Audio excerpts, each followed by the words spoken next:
பாரபட்சம் அப்படின்னு நம்ம சொல்லுவோம். பாரபட்சம் இல்லாமல் நடந்துக்கணும். பாரம் பட்சம் அப்படின்றா, பாரம்னா வலு, பட்சம்னா அதன் பக்கம், வலுவான பக்கம் சாயக்கூடாதுன்னு.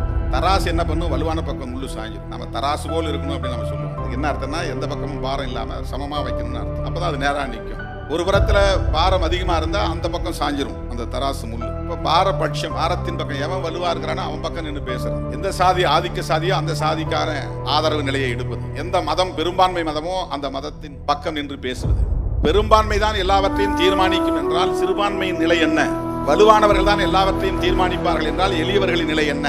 இதுதான் கேள்வி. இந்த கேள்விக்கான விடையை காண்பதுதான் நடுவு நிலை, நடுவு நிலைமை. அதுதான் நேர்மை.